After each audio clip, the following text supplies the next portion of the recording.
दोस्तों आपको nano car तो याद ही होगी, कभी न कभी इसे आपने देखा भी होगा। वैसे क्या आपको पता है इस नैनो कार को बनाया किस कंपनी ने था?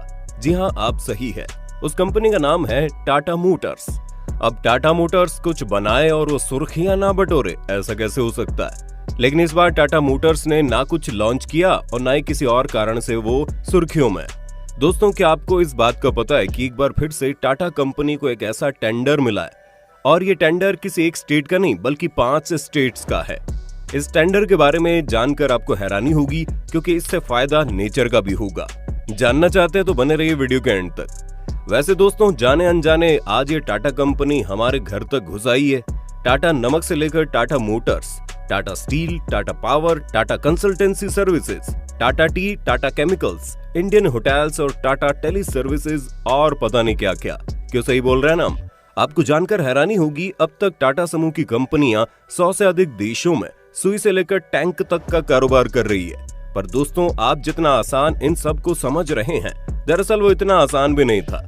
आप ये जानकर हैरान रह जाएंगे कि पढ़ाई के समय इन्हें रेस्तरां में जूठे बर्तन भी धोने पड़े और उनकी शुरुआत नौकरियों में फावड़े चलाने का काम भी शामिल रहा।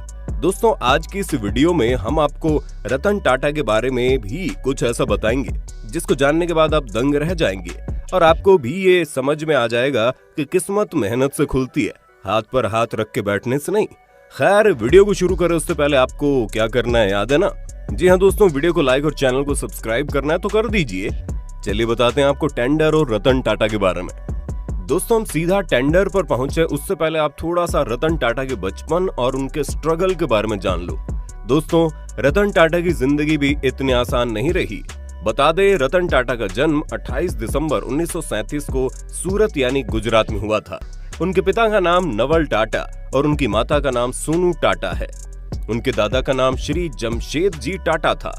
खैर आपकी जानकारी के लिए बता दें रतन टाटा की एक सौतेली माँ भी है जिसका नाम सिमोन टाटा है।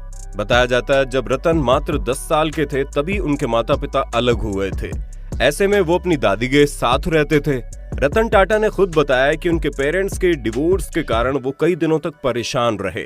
रतन टाटा ने कैपियन स्कूल से शुरुआती पढ़ाई करने के बाद उन्होंने कार्नेल यूनिवर्सिटी लंदन से आर्किटेक्चर एंड स्ट्रक्चरल इंजीनियरिंग की स्नातक की डिग्री प्राप्त की और फिर हार्वर्ड विश्वविद्यालय से एडवांस मैनेजमेंट प्रोग्राम का कोर्स किया।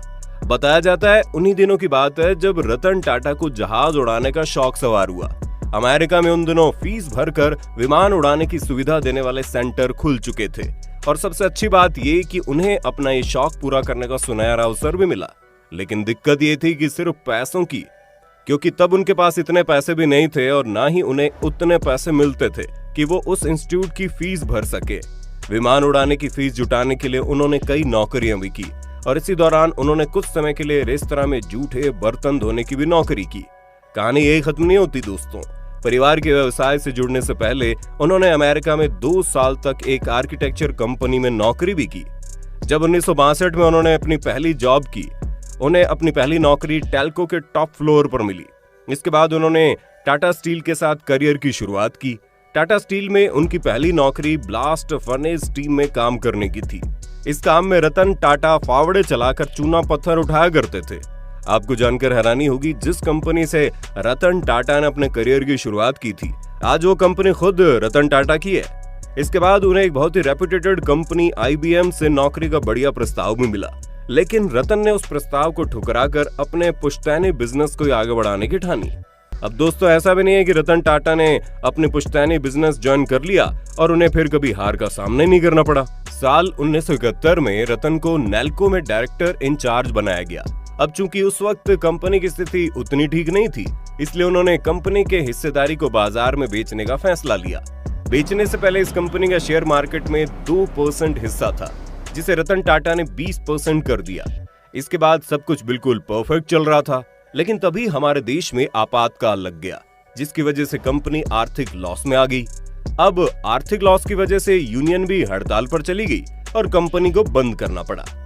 इसके बाद फिर साल 1977 में टाटा ग्रुप मील, जिसका नाम एक्सप्रेस मील था, उन्हें टाटा को दिया गया। आपकी जानकारी के लिए बता दें एक्सप्रेस मील एक ऐसी बिजनेस थी जो काफी ज्यादा ठप पड़ी हुई थी। जिसकी वजह से इस बिजनेस से टाटा को कोई फायदा नहीं हो रहा था। इसलिए रतन टाटा ने इस मिल पर पैसा खर्च करने के लिए कहा, लेकिन टाटा ग्रुप्स नहीं मानी, जिसके कारण इस मिल को आगे जाकर बंद करना पड़ा।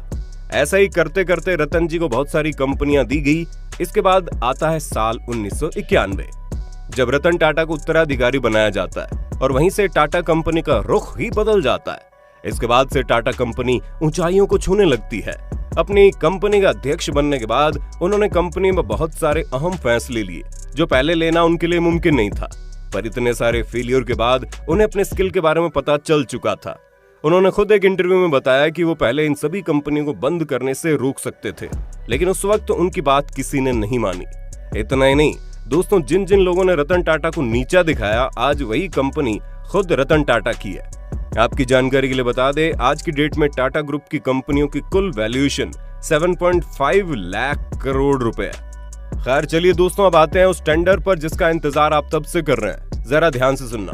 आपको तो पता ही होगा, हमारे देश में अलग अलग टाइप्स की इलेक्ट्रिक बस ऑपरेट की जा रही है। अब भले ही अलग अलग कंपनी अपने इलेक्ट्रिक बस को भारत की सड़कों पर दौड़ा रही हो, लेकिन इन सभी बसों में सबसे अच्छा प्रदर्शन रहा टाटा मोटर्स की बसों का।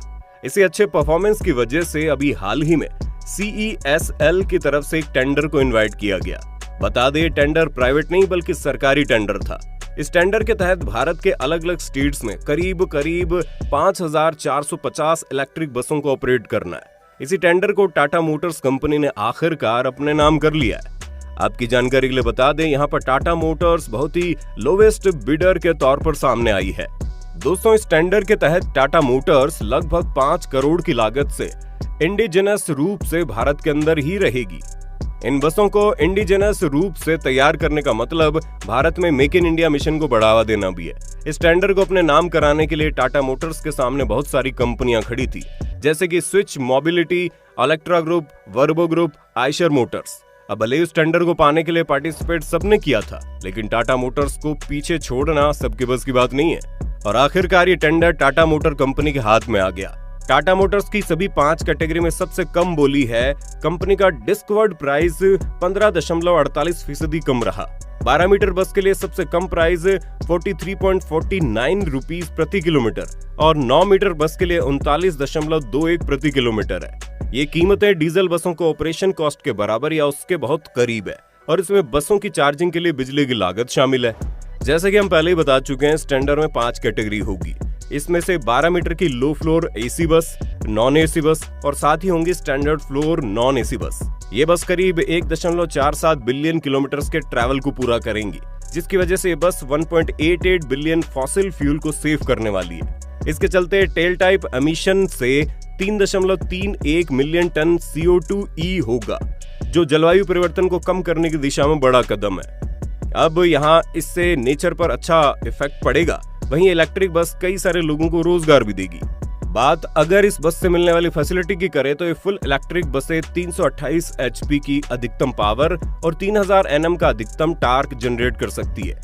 फेम सेकंड पहल के तहत आपूर्ति की गई जीरो उत्सर्जन बसें बिना आवाज के चलेंगी और इनमें पुरानी बसों के मुकाबले बेहतर आराम, आलीशान इंटीरियर लाइटिंग और सुरक्षा के साथ आएंगी।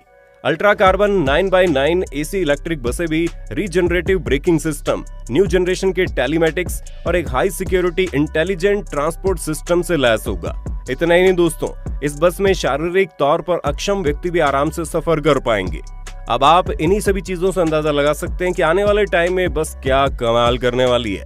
खैर, आपको ये बस कैसी लगी कमेंट में बताना। तो दोस्तों, ये था वो टेंडर जो टाटा कंपनी ने जीता है। खैर, क्या आप इस बारे में पहले से जानते थे? कमेंट सेक्शन में बताना। उम्मीद करते हैं हमारी आज की वीडियो आपको पसंद आई होगी। वीडियो पसंद आई तो वीडियो को लाइक और अपने दोस्तों में शेयर तो कर दो। साथ ही ऐसे और इंटरेस्टिंग वीडियोस के लिए चैनल को सब्सक्राइब करके बेल आइकन को दबाना मत भूलना, तभी तो आपको हमारी वीडियो की नोटिफिकेशन मिलेगी सबसे पहले।